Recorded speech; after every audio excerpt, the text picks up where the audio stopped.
जैसे अभी आने वाले समय में हम तमाम तरह की आपदाएं देख रहे हैं, जी। कहीं बाढ़ है, कहीं भारी बारिश हो रही है, पूरे गांव के गांव बह जा रहे हैं, कई ऐसी प्राकृतिक दुर्घटनाएं हो रही हैं। अभी हाल ही में बड़ा प्लेन क्रैश हुआ। तो क्या दिसंबर तक का समय, आगामी समय भारत के लिए कैसा होगा? हम एक बात बताएं, जी। अगर आप हमारे खुद के ज्योतिष का अनुभव पूछें हमसे, जितना हमने अनुभव किया है, हमारा खुद का जो अनुभव है, अभी आने वाला 2026 से लेकर के 2031 तक बहुत भयंकर आने वाला है, बहुत विचित्र आने वाला है, बहुत भयानक आने वाला है। मृत्यु का तांडव होने वाला है। पूरे वैश्विक जो जनसंख्या है वो तकरीबन 65-70 करोड़ के आसपास रह जाएगी। ऐसा आने वाला समय है जिसमें अभी ये 8-9 महीने तो बहुत विचित्र हैं। इनमें तो बहुत बच करके रहना है। 8-9 महीने बहुत भयंकर हैं, ये इनको बच करके रहना है। हम जो कह रहे हैं 2031 तक का भविष्य, भगवान ऐसा ना करे, परमात्मा रक्षा करें, बुरा ना हो, लेकिन हमारी ज्योतिष ऐसा कहती है। आप इसको नोट कर लीजिए, लिख लीजिएगा आज के दिन को हम जो बोल रहे हैं कि 2031 तक बहुत भयंकर आपदा आने वाली, बहुत भयानक, जिसमें ये 8-9 महीने तो बहुत विचित्र हैं। बड़ी वैश्विक आपदा, बहुत वैश्विक आपदा आने वाली, पूरे विश्व में, विश्व का चिंतन का विषय है ये, बहुत भयानक आने वाला है। तो ये प्राकृतिक रूप से होगा या जैसे कई बार विश्व युद्ध के भी घटना चक्र बनते हुए दिखाई देते हैं, ऐसी कुछ घटना होगी? विश्व, देखिए, आपदाओं का कारण 2 प्रकार से बनेगा। जी एक वैश्विक युद्ध भी हो सकता है, जी और एक आपदा जो अभी आप देख रहे हैं जी कि बाढ़ का आना, अचानक पहाड़ का गिर जाना, अचानक चलते चलते रोड टूट जाना, धरती फट जाना। आप देख रहे हैं ना कैसी विचित्र आपदाएं आ रही हैं। ये अचानक भी ये सब संभव है। ये एकदम किसी प्रकार से वैश्विक स्तर पर हानि होना है, बस वो होगी। तो इन जो 8-9 महीने हैं, इनसे बचने के लिए भी हमारा शास्त्र उपाय बताता है। ये जो समय चल रहा है, ये समय ठीक नहीं चल रहा। अब इस समय से बचने के लिए भी हमारा शास्त्र, हमारी ज्योतिष मैं वही पूछने वाला था है। कि घटनाओं को जाना तो जा सकता है, कई माध्यम है जानने के, जी। कई लोग इसको भविष्यवाणी करते हैं, लेकिन सवाल यही है कि इसको सुधारा कैसे जा सकता है? हाँ, हमारी ज्योतिष इस प्रकार के उपाय बताती है। जी। अब ये 8-9 महीना का जो विचित्र घटनाक्रम है, इस घटनाक्रम से बचने के लिए सबसे बढ़िया तरीका है, ज़्यादा से ज़्यादा हमारे देश में यज्ञ होना चाहिए। ज़्यादा से ज़्यादा बैठ करके भजन की मात्रा बढ़नी चाहिए, नाम का जाप होना चाहिए, ज़्यादा से ज़्यादा हमारे गौ माता की सेवा होनी चाहिए। आज जो स्तर बढ़ रहा है हमारे देश का, आज जो स्तर बिगड़ेगा पूरे विश्व का, तो वो केवल और केवल मात्र गौ माता के कारण बिगड़ेगा। गावो विश्वस्य मातरः। गाय केवल एक हमारी माँ नहीं है, गाय पूरे विश्व की माँ है। केवल भारत नहीं, पूरा विश्व गौ माता के कारण विनाश की ओर चला जाएगा। आज आप देखिए, गाय रोड पे खड़ी रहती है, हम एसी कमरे में बैठे रहते हैं। दूध तब तक गाय देती है जब तक व्यक्ति उसे घर में रखता है, फिर रोड पे मरने के लिए छोड़ देता है। हम कहते जरूर अपने आप को हिंदू हैं, पर ईमानदारी से बताइए कितने हिंदू हैं जो गाय की सेवा करते हैं? ये जो वैश्विक स्तर को विनाश को ले जाने का अगर कोई कारण बनेगा तो हम और आप, हम हिंदू उसका कारण बनेंगे। मैंने अपने ग्रंथों से जाना है कि पृथ्वी ने भी गाय का ही स्वरूप लेकर के भगवान के सामने रुदन किया था। बिल्कुल सत्य है, ये बिल्कुल सत्य। क्या है ये घटना चक्र, जरा बताएं आप। जब चारों तरफ त्राहिमाम त्राहिमाम मचा हुआ था, जब कंस का अत्याचार बढ़ गया था, जब कंस चारों तरफ से अपना दुराचार कर रहा था, कंस ने जब अपने पिताजी को जेल में डाल दिया था, कंस का अत्याचार इतना बढ़ गया कि कंस के भय से सभी कांपने लगे। कंस का ग्रोह इतना ज़्यादा हो गया, इतना बड़ा हो गया कि उसने अपने ग्रोह में, अपनी टीम में बड़े बड़े राक्षसों को शामिल कर लिया। चाहे वो तृणावर्त हो, चाहे वो अघासुर हो, चाहे वो बकासुर हो, चाहे वो धैनकासुर हो, चाहे वो पूतना हो, बड़े बड़े चाहे प्रलंबासुर हो, चाहे कुवलयपीठ नाम का एक हाथी था, वो बड़े बड़े योद्धा अपने टीम में शामिल कर लिए। इस तरह अत्याचार बढ़ गया, इतना अत्याचार बढ़ गया कि जिसकी कोई सीमा नहीं थी। हद तब हो गई जब अपनी चचेरी बहन को विवाह करके श्री वसुदेव जी के साथ विदा कर रहे थे, उसी टाइम पर आकाशवाणी हुई कि तुम जिस बहन को विदा कर रहे हो इन्हीं का अष्टम पुत्र तुम्हारा काल बनेगा। और माता देवकी को जान से मारने के लिए तलवार निकाल ली। वसुदेव जी ने प्रार्थना की कि तुम राजा हो, ऐसा कर्म करोगे तुम्हारा अपयश होगा, अपनी बहन को मारोगे। अरे अष्टम पुत्र से भय है, मैं तुम्हें वचन देता हूँ कि देवकी के अष्टम पुत्र को तुम्हें ला करके दूंगा। परंतु इसकी बुद्धि मलिन हो गई थी। इन्होंने देवकी और श्री वसुदेव जी को जेल में बंद कर दिया, जी अति कष्ट दिया, बहुत कष्ट पहुंचाया। उसी समय महाराज पृथ्वी के चारों ओर अंधकार छा रहा था, तो महाराज पृथ्वी ने फिर गौ माँ का रूप लिया और पृथ्वी गौ का रूप बनाकर भगवान के पास गई और भगवान से जाकर के बोली, हे प्रभु मेरी रक्षा करो, मेरे ऊपर कंस का अत्याचार बढ़ता जा रहा है। तब भगवान ने कहा कि जाओ, मैं जल्दी आऊँगा और तुम्हारे ऊपर से भार को उतारूंगा। तब भगवान आए। जब जब होए धर्म की हानि, बाढ़ असुर अधम अभिमानी, तब तब धरी प्रभु विविध शरीरा। तब भगवान किसी न किसी रूप में आते हैं जब अत्याचार दुराचार ज़्यादा बढ़ जाता है। तो ऐसे भगवान के 24 अवतार है, जिसमें 23 अवतार हो गए हैं। कल की अवतार अब कलयुग में होना है, जिसको 24वां अवतार कहेंगे।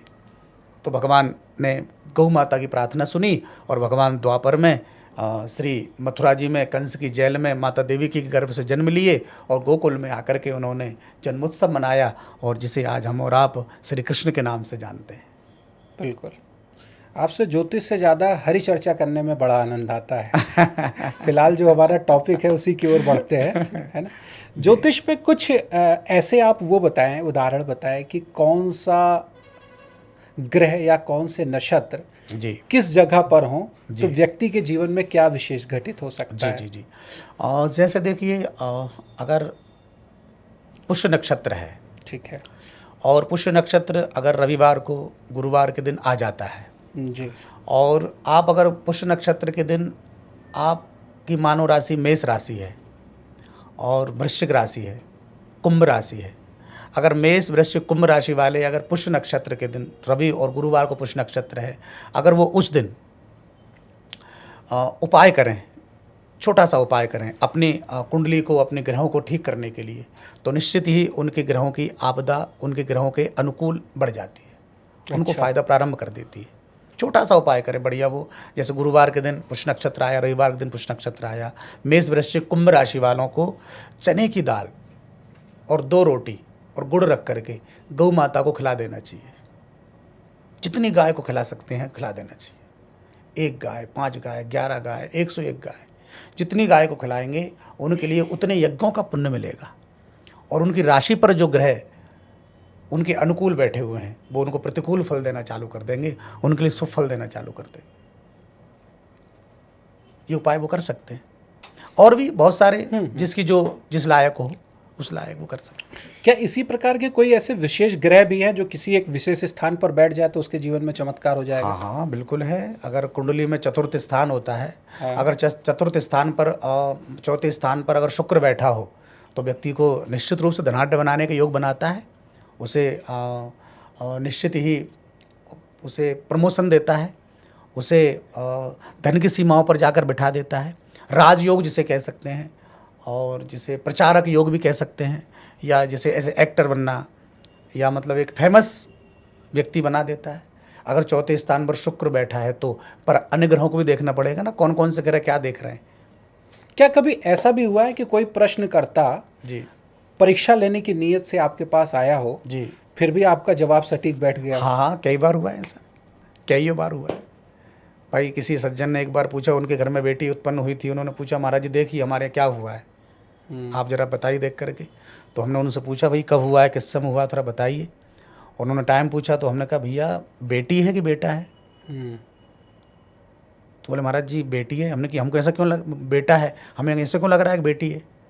अच्छा, ऐसा क्यों हो रहा है? भाई तुम्हारे यहाँ बेटा है या बेटी है?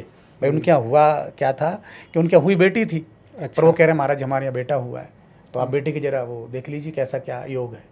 तो हमने उस समय उनसे पूछा था देख करके, अच्छा, उस समय पे देख करके, हाँ, कि हमने कि हमको तो ऐसा योग लग रहा है कि शायद आपके यहाँ बेटी है, कि आप सब बताओ बेटा है या बेटी है? तो उन्होंने कहा महाराज जी हमारे यहाँ बेटा है। तो हमने कहा नहीं आपके यहाँ बेटा नहीं, आपके यहाँ बेटी है। तब उन्होंने कहा महाराज जी बेटी है, हम तो सिर्फ देख रहे थे कि आप कितना सच बोलते हैं, कितना। अच्छा, हाँ, तो ऐसा कई बार हुआ है, हो जाता है ऐसा। कई लोग ऐसे आते ही कई हैं। लोग ऐसे परीक्षाओं के लिए भी आ जाते हैं। भाई हमारा धर्म लंगड़ा है प्रमाण का। हाँ जी।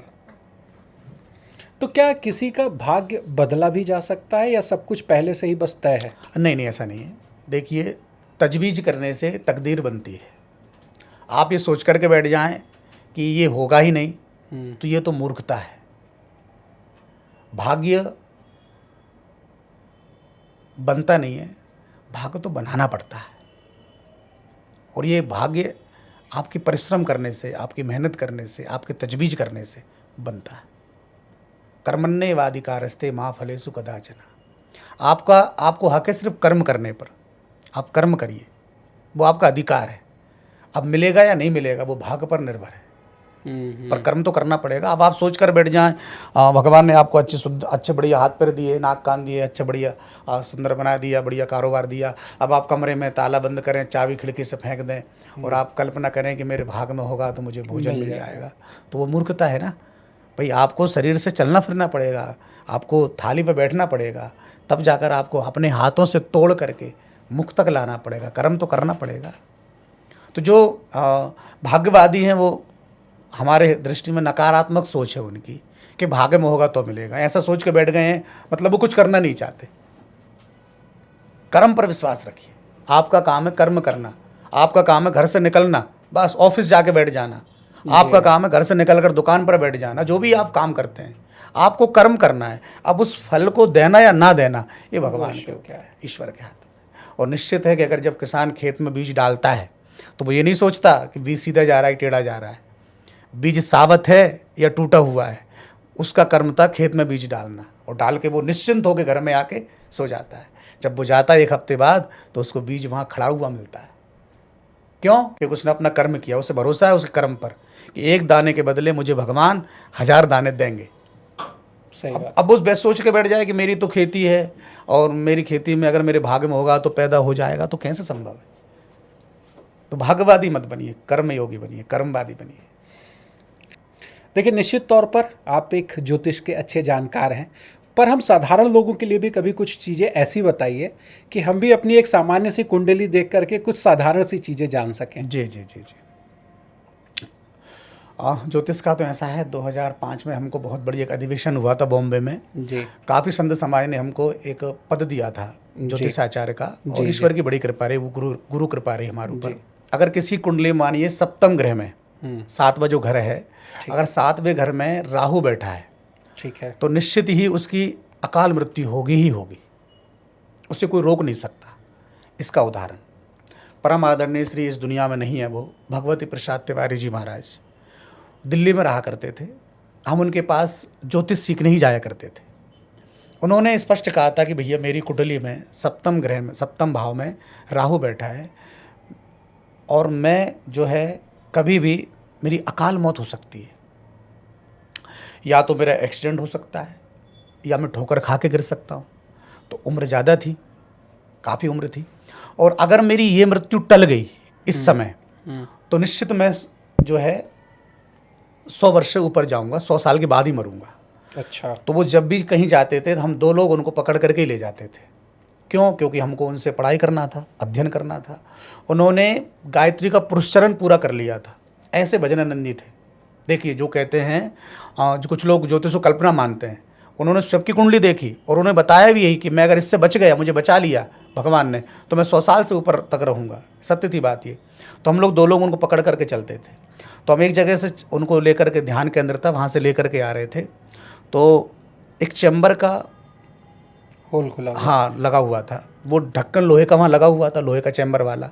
तो महाराज जी को पकड़ के ला रहे हैं, वो महाराज जी का जैसे ही पैर उस लोहे के उस चैम्बर के ढक्कन पर रखाया, ऑटोमेटिक ढक्कन टूट गया, और नीचे महाराज जी, उनको हमने ऊपर खींचा और लेकर के महाराज जी को आए। महाराज जी ने कहा, देखो मैंने कहा था अगर आज तुम लोग मुझे नहीं पकड़े होते तो आज मेरी मृत्यु निश्चिंत थी, निश्चित मुझे मौत आती। लेकिन जो मैंने पुरस्चरण किया है, जो मैंने भजन किया है, जो मैं जाप करता हूँ, जो मैं साधना करता हूँ, उसी साधना का फल है कि आज मैं मौत को भी मात दे करके सुरक्षित हो गया। अब मैं 100 वर्षों तक नहीं जाऊँगा। और सच में 105 साल के होकर महाराज जी के प्राण गए, हम इसके साक्षी हैं। दिल्ली भंगेल में महर्षि आश्रम में परम आदरणीय श्री भगवती प्रसाद तिवारी जी रहा करते थे। साथ ही कोई विशेष प्रकार की ऐसी भी कोई ग्रहों की युति है जो व्यक्ति के कुंडली में जहाँ पर बैठी हो तो कुछ उसको साधारण या असाधारण बनाती हो? हाँ, देखिए, अगर मानिए कि आपका मंगल ग्रह जी। आपके द्वितीय या तृतीय, द्वितीय या चतुर्थ भाव में बैठा हुआ है, हम्म। तो निश्चित ही आपको धन का स्वामी बना देता है। आपके पास धन आएगा ही आएगा। अगर शनि आपका पंचम भाव में बैठा हुआ है तो निश्चित मानिए कि आप बैठे रहिए, कुछ मत करिए, ऑटोमेटिक आपके पास कहाँ से आएगी, लक्ष्मी पर आएगी। आप मिट्टी को हाथ लगाएंगे, सोना बन जाएगा। अगर आपका शनि पंचम भाव में बैठा हुआ है तो आप हाथ लगाइए मिट्टी को, वो सोना बन जाएगी। अच्छा। ये ग्रहों का चक्र है भाई। जब कुंडलियों में ग्रह आते हैं ना शुभ फल देने के लिए, तो वो ऑटोमेटिक किस्मत को चमका देते हैं। और वही ग्रह जब कुंडली में आते हैं अशुभ फल देने के लिए, तो रावण को नहीं छोड़ा और भगवान श्री राम को नहीं छोड़ा। वही शनिदेव जब रावण की कुंडली में गए तो रावण को 14 लोकों का स्वामी बना दिया, भगवान राम को 14 वर्ष का वनवास दे दिया। नाम एक, राशि एक, ग्रह भी एक। और वही राम जब राम जी की कुंडली में आए तो रावण को मृत्यु दंड दिलवा दिया और राम जी का राज्याभिषेक करा दिया। तो ग्रहों ने किसी को नहीं छोड़ा, ग्रहों से कोई नहीं बच सकता है। ये जो कहते हैं अरे ये सब ऐसा कुछ नहीं होता, ग्रह कुछ नहीं होते, कुंडली कुछ नहीं होती, ना, उसका परिणाम भोगना पड़ता है। भाई हमारा शास्त्र कह रहा है जी कि जी। जब तक आपको ज्योतिष आंख है वो नहीं बताएगी रास्ता, तो आपको पता कैसे चलेगा। आप उपाय करके तो देखिए भाई, जब तक आप सटीक उपाय नहीं करेंगे, सही उपाय नहीं करेंगे, तब तक आपको उसका फल नहीं मिलेगा। हम आपसे कहते हैं गारंटी के साथ, अगर जो ग्रह हम बता रहे हैं वहाँ बैठे हों और फिर भी अगर व्यक्ति के जीवन में परिवर्तन ना हो तो हमसे उपाय पूछिए, हम बता देंगे क्यों परिवर्तन नहीं हो रहा। संभव ही नहीं है। अगर आपके पंचम भाव में शनि बैठा हो, मंगल बैठा हो आपको द्वितीय चतुर्थ भाव में, तो आप कोई रोक ही नहीं सकता है आपको आगे बढ़ने से। अच्छा। चतुर्थ भाव में शुक्र बैठा हो तो आपको राजयोग बनता है। पैसा तो अपनी जगह है, लेकिन राजयोग के योग बनते हैं कि आप धन तो आएगा ही आएगा, लेकिन नाम के साथ धन आएगा।